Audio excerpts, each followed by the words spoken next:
नमस्कार दर्शकों, महिला जगत कार्यक्रम में आप सभी का स्वागत है।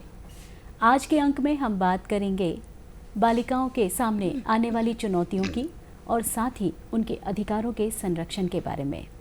इसके साथ हम चर्चा करेंगे अंतर्राष्ट्रीय बालिका दिवस की थीम हमारी आवाज़ और हमारा समान भविष्य, इस पर भी।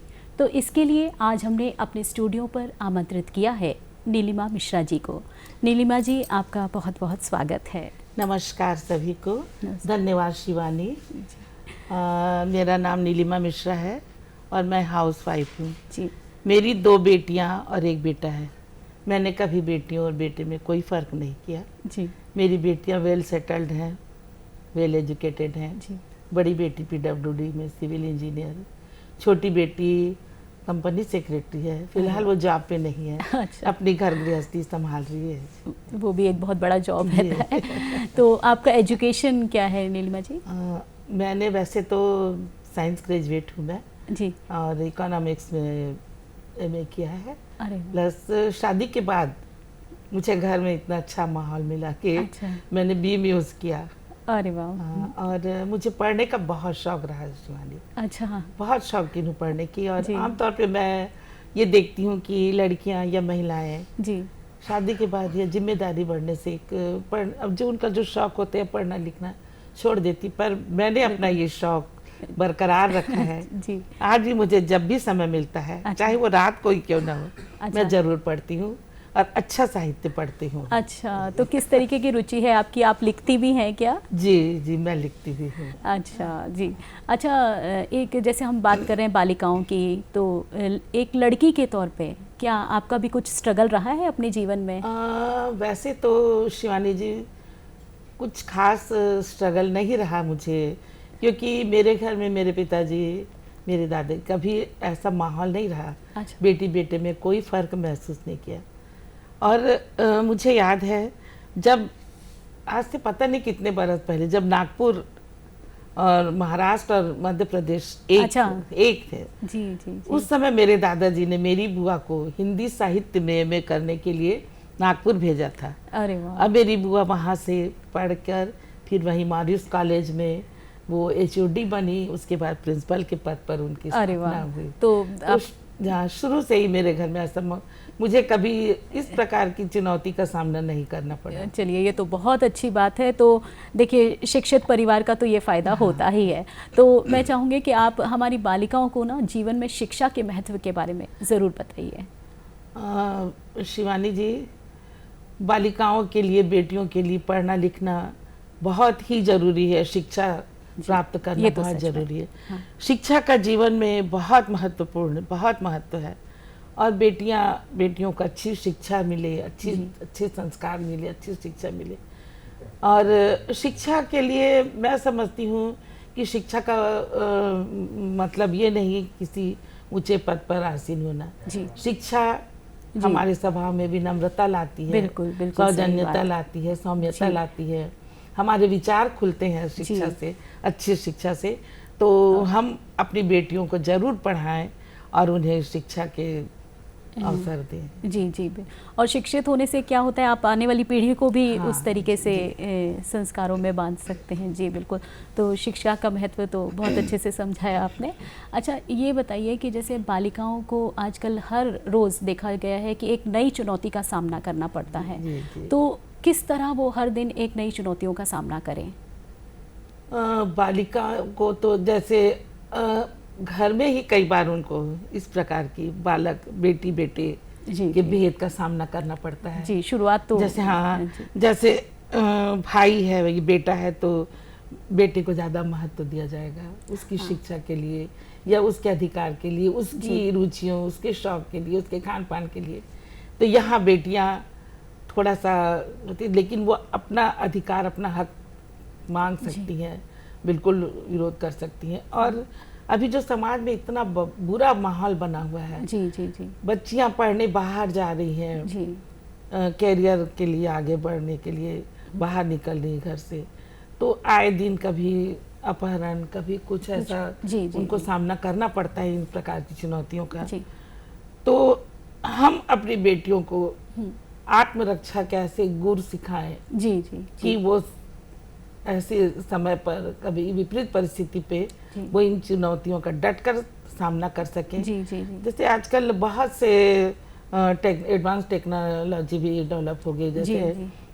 कभी ऐसी परिस्थिति आए तो बेटियां लड़कियां अपने साथ वो चिली स्प्रे वगैरह हाँ आजकल जो सब आजकल तो चलता बहुत है। जी जी बिल्कुल। और वो अलर्ट है जो एप्स हैं सेफ्टी जी अलर्ट, जी तो वो डाउनलोड करें और अपने पास रखें जी कि जी जरूरत पड़ने पर उसका तुरंत प्रयोग किया जा सके। जी बिल्कुल बिल्कुल। तो बेटियों के लिए बहुत जरूरी है जी। कि उनको आत्मरक्षा सिखाया जाए, उसके प्रति जागरूक किया जाए। जी सरकारी हेल्पलाइंस भी वैसे हाँ, काफ़ी सरकारी शुरू हो हेल्पलाइन भी गई हैं, तो काफ़ी हैं, जी, उसको भी जी। जी बिल्कुल। जी, जी। अच्छा, तो इसी तरीके से जब वो वर्क प्लेस में भी जाती हैं तो कई बार उनको कई ऐसी चुनौतियों का सामना हाँ, पड़ता है, हाँ, कई बार हाँ। प्रोजेक्ट्स होते हैं, हाँ, मतलब हाँ, सिर्फ हाँ। गवर्नमेंट सेक्टर नहीं, प्राइवेट सेक्टर्स में भी प्राइवेट जैसे, सेक्टर में भी होते तो हैं। उसको वो कैसे ओवरकम करें? तो वो पहले तो अपने आप में फुल कॉन्फिडेंट रहें हाँ सही बात। कि जैसे मतलब सामने वाला व्यक्ति इस प्रकार की हरकत करने से थोड़ा घबराए और पूरे समय तैयार रहें। अगर कभी उन्हें ऐसी स्थिति का सामना करना पड़े जी तो सरकारी ऐप या जैसे आप सेफ्टी अलर्ट, जैसे आप बाहर से किसी को बुला सकते, तो अपने पास खुद ऐसा कुछ रखें या जी। ऐसे भरपूर करारा जवाब दें ताकि सामने वाले की कभी ऐसी हिम्मत ना पड़े कि उनके साथ गलत और कई बार उनसे ऐसा भेदभाव भी किया जाता है ना वर्क प्लेस में कि आप हाँ, लड़कियों हाँ, को तो आपको थोड़ा बिल्कुल। कम काम हाँ, सौंपा गया हाँ, या हाँ, आपके मनमाफी काम नहीं दिया गया आपको, तो उसके लिए भी जागरूकता। आप महिला है या लड़की हैं, आप ये नहीं हाँ कर वो सकती। उसके लिए मैं जानना चाह रही थी और कि उनको क्या अपने काम से कैसे परफेक्शन दिखाया जाए उनका। देखिए मैं तो सोचती हूँ कि आजकल लड़कियां हर क्षेत्र में आगे आ रही हैं। जी बिल्कुल बिल्कुल। और मुझे बहुत अच्छा लगता है, मैं जैसे कभी पेट्रोल पंप पे एक आध बार गई तो लड़कियों हाँ, को काम करते देखा, बिल्कुल वहाँ बिल्कुल जी। ई रिक्शा चलाती हाँ, हैं। और मुझे याद है मैं लास्ट ईयर मैं अम्बाला से रायपुर आई तो जी वहाँ मैंने कुली को आवाज़ लगाई तो एक महिला कुली दिखी मुझे। अच्छा, अरे तो वाह। मुझे बहुत अच्छा लगा उसे देखकर। मैंने उसे बुलाया, वो मेरा सामान लेके प्लेटफार्म से बाहर गई, मैंने उसकी पीठ थपथपाई, बहुत प्रोत्साहित किया कि बहुत अच्छा लगा मुझे कि जो काम एक पुरुष करता है वो आप कर रही हैं। और मैंने उसे अच्छे खासे टिप दिया, अच्छा खासा पैसा दिया, बहुत प्रोत्साहित किया। जी बिल्कुल तो बिल्कुल। इस प्रकार की देखिए लड़कियां किसी मामले में कम नहीं है। हाँ, आप खुद देख रही हैं लड़कियां क्या बोलते हैं एरोप्लेन चला रही हैं। हाँ। आर्मी में जा रही हैं, बड़े पदों पे भी। हाँ बड़े पदों में जा रही हैं, ऑफिसर बन रही हैं, सभी कुछ तो कर रही हैं। तो किस मामले में लड़कियां कम है? तो लड़कियों के स्ट्रेंथ को, शक्ति को कम ना तौला जाए, उन्हें भी बराबर काम करने का अधिकार मिलना चाहिए। अच्छा, जब अपन अधिकार की बात करते हैं तो लड़कियों को जो अपने अधिकारों को वो कैसे संरक्षित करें? देखिए लड़कियां तो अपने अधिकारों के लिए जागरूक रहें, इसके लिए अभिभावकों को भी जरूरी है कि उनके मन में शुरू से ही अपने स्वाभिमान, अपने अधिकार। और आजकल तो क्या कहना चाहिए, इतनी सारी सरकारी नीतियां बनी हुई हैं। जी जी जी। जैसे बेटी बचाओ बेटी पढ़ाओ, जी जी जी। और क्या कहना चाहिए सुकन्या समृद्धि योजना। तो इस प्रकार की किसी जानकार व्यक्ति से पूरी जानकारी लेकर वो पूरी तरह से इस सरकारी नीतियों का फायदा उठा सकती हैं। जी, अपने अधिकार को संरक्षित कर सकती है। जी जी जी। अच्छा, अब जैसे हमारे दर्शक तो ये जानना चाहेंगे कि भाई अंतर्राष्ट्रीय महिला दिवस क्या होता है? ये अंतर्राष्ट्रीय महिला दिवस बहुत पहले, मतलब जब समाज में बहुत सी कुरीतियाँ फैली हुई थी, जैसे बाल विवाह, हाँ, और कन्या भ्रूण हत्या, गर्भपात, अशिक्षा, बालिकाओं की शिक्षा दीक्षा में रोक, और गरीबी, पिछड़ापन, बहुत बहुत सी बुराइयां थी समाज में। तो मेरे ख्याल से 11 अक्टूबर 2012 में एक NGO गैर सरकारी संगठन ने एक इस संस्था का शुभारंभ किया था, और मैं एक लड़की हूँ करके इस संस्था का नाम दिया गया था। तो अब ये हर वर्ष अंतर्राष्ट्रीय बालिका दिवस के रूप में मनाया जाता है। जी जी जी। अच्छा, अंतर्राष्ट्रीय बालिका दिवस जैसे हर वर्ष एक थीम पे काम करता है जी, ना? जी। तो उनके पहले वर्ष की थीम बालिका विवाह ही सबसे पहले हाँ, उन्होंने लिया। हाँ, तो हाँ। इस पर आप क्या जानकारी देना चाहेंगे? हाँ, देखिए पहले माता पिता और जो घर के बड़े बुजुर्ग वो बेटियों को एक बोझ समझते थे, बिल्कुल ना वो उनको पढ़ाना लिखाना चाहते। सही। उनको लगता था कि बेटियां बहुत अनमोल धरोहर हैं, नाजुक हैं, उनको एक सुपात्र के हाथ में सौंप दिया जाए बचपन से ही। जी जी जी। तो वो निश्चिंत इसके हो लिए जाते थे हाँ इसके बाद। हाँ, तो इसके लिए वो बाल विवाह करते थे। तो ये बाल विवाह जैसे कई बार बहुत बेमेल होता था। जी बाल विवाह से कई बच्चियां पढ़ने से वंचित हो जाती थी, जो आगे पढ़ना चाहती थी, जो आगे कुछ अपना भविष्य बनाना चाहती थी। तो अनचाहे ही कई बार इस विवाह को उनको निभाना ही पड़ता था और निभाती भी थी। और कई बार बहुत सारी विपरीत परिस्थितियों का सामना करना पड़ा इस बेमेल विवाह पर। तो अब तो इस कुरीति को हटाने के लिए ही इसका संगठन किया गया। अच्छा, इस थीम को पहली बार रखा जी, था। जी। तो चलिए, महिला जगत कार्यक्रम तो आगे भी जारी रहेगा। अभी समय है एक ब्रेक का। ठीक था। अरे ओ साहबा, कोरोना वायरस से बचने के कितने उपाय रे? सरदार 3। अरे साहबा, डरो मत रे, बोलो बोलो। सरदार, पहला है लोगों से दूरी बनाए रखना, बार बार साबुन से हाथ धोना या सैनिटाइज करना, और सबसे जरूरी है घर पे रहना। अधिक जानकारी के लिए संपर्क करें स्टेट हेल्पलाइन या 24 घंटे वाली national helpline toll free number 1075।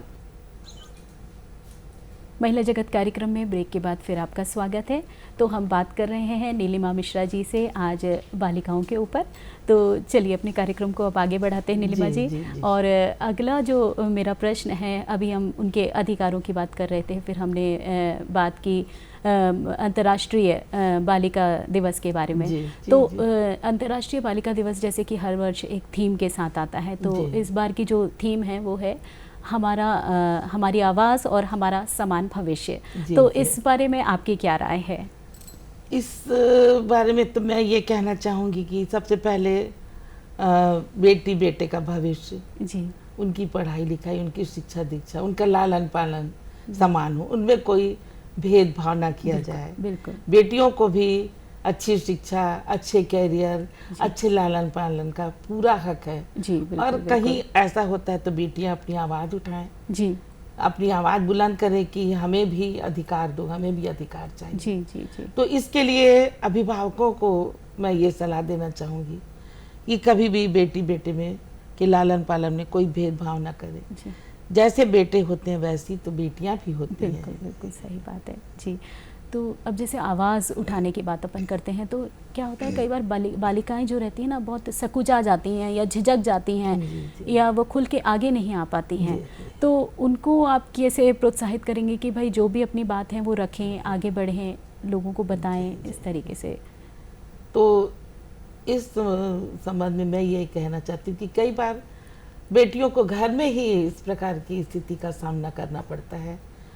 तुम बेटी हो, तुम अपना मुंह बंद रखो, जैसे उनको जी जी कुछ उनके लिए साथ गलत होता है या उनसे भेदभाव किया जाता है, जी तो तुम बेटी हो, तुम अपनी आवाज़ मत उठाओ, तुम चुप रहो।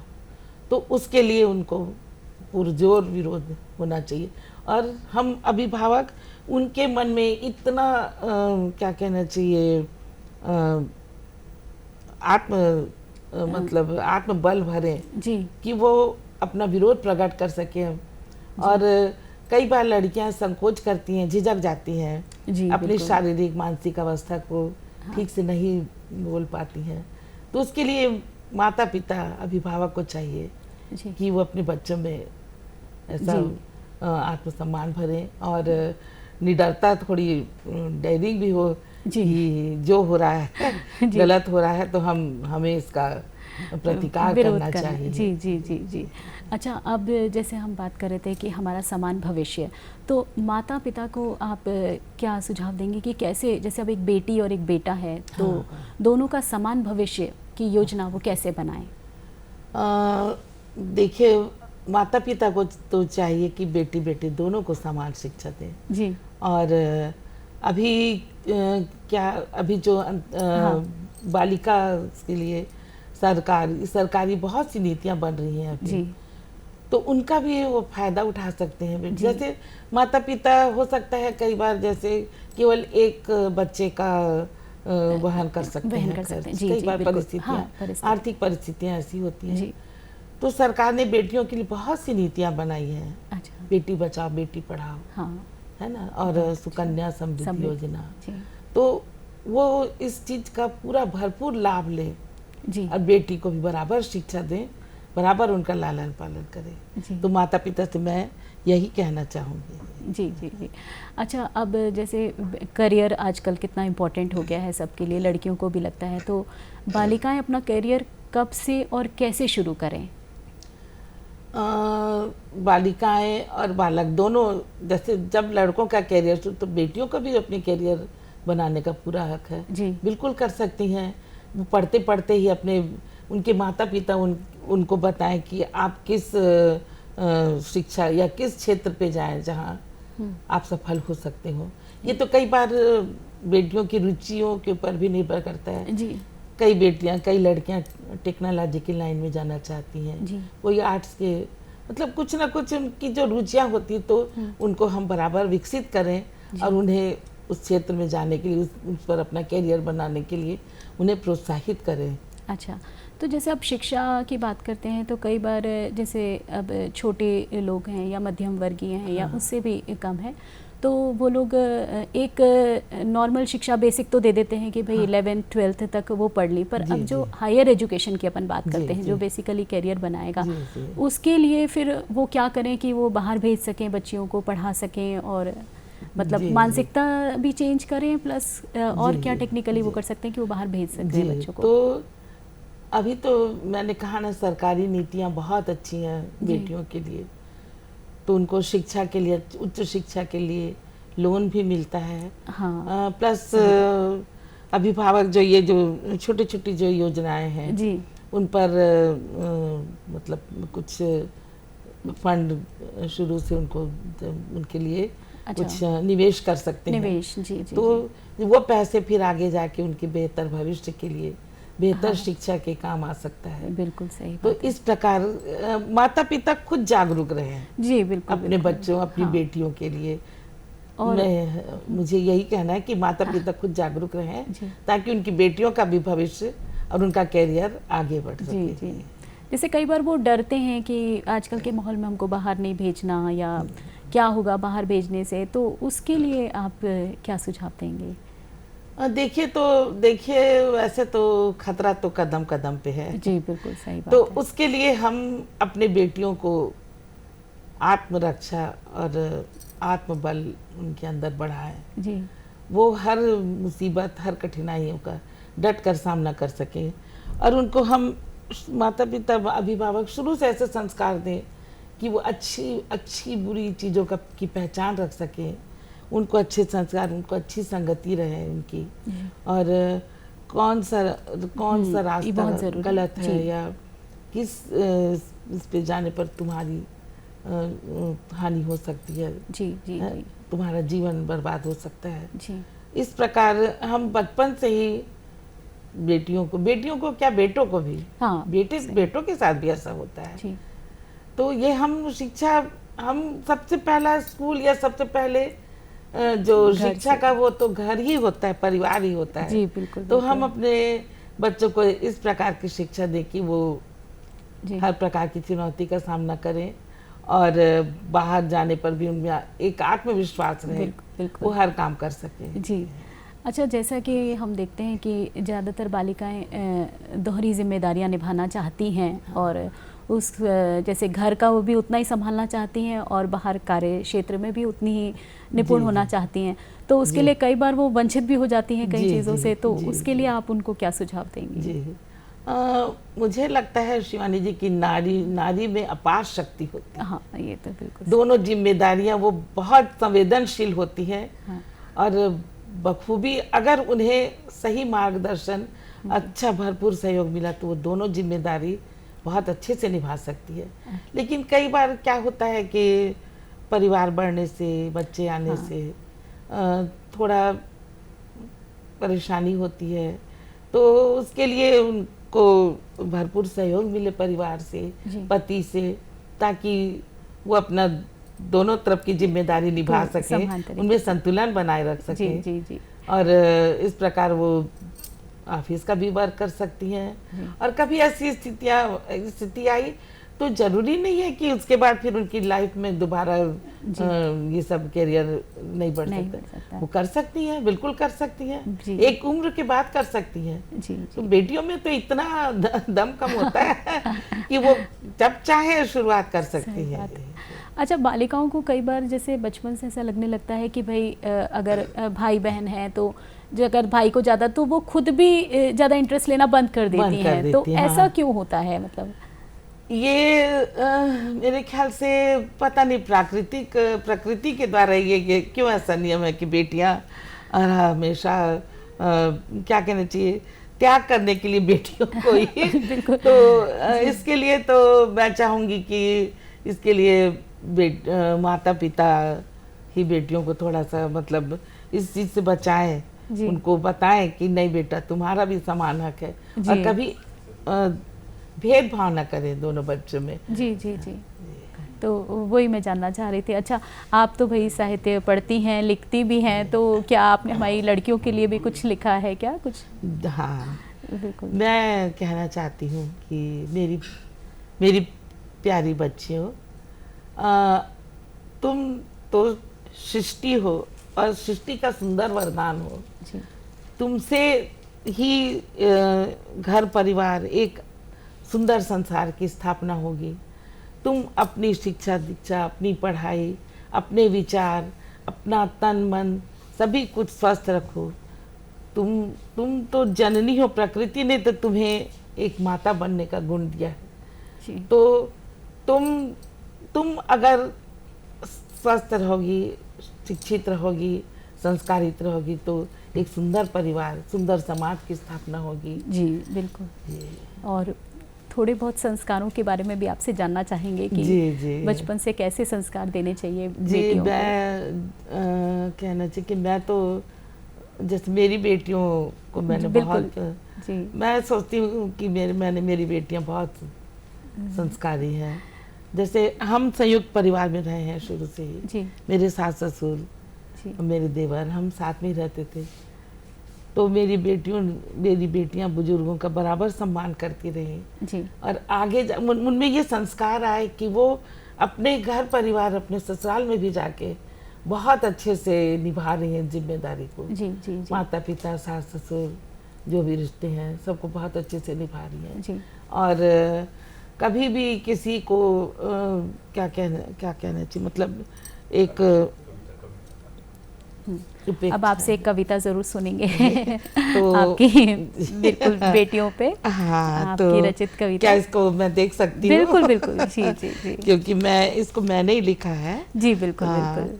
तो एक मैं तो साहित्य का कविताएं लिखती हूँ। तो एक जापानी विधा है, हाइकू। अच्छा, इसके मैं पढ़ के बताती हूँ। ओस की बूंद नाजुक नाजुक सी होती है बेटी, ओस की बूंद नाजुक नाजुक सी होती है बेटी, माता पिता का मान सम्मान होती बेटी, माता पिता का मान सम्मान होती है बेटी, भाई बहन का पवित्र बंधन होती है बेटी, भाई बहन का पवित्र बंधन होती है बेटी, दोनों कुल की लाज निभाती हैं ये, दोनों कुल की लाज निभाती हैं ये, रिश्ते पिरोती बेटी, दूर जो जाती बहुत याद आती रुलाती है बेटी, दूर जो जाती बहुत याद आती रुलाती है बेटी, ओस की बूंद नाजुक नाजुक सी होती है बेटी। बहुत सुंदर, बहुत ही अच्छी कविता रही। तो नीलिमा जी, आज तो आपने बहुत अच्छी जानकारियाँ दी, मुझे भी बहुत अच्छा लगा आपसे मिलके, इसके लिए आपका बहुत बहुत धन्यवाद। तो दर्शकों, समय का इशारा हो गया है। महिला जगत के अगले अंक में हम आपसे फिर मुलाकात होगी। तब तक के लिए नमस्कार। नमस्कार।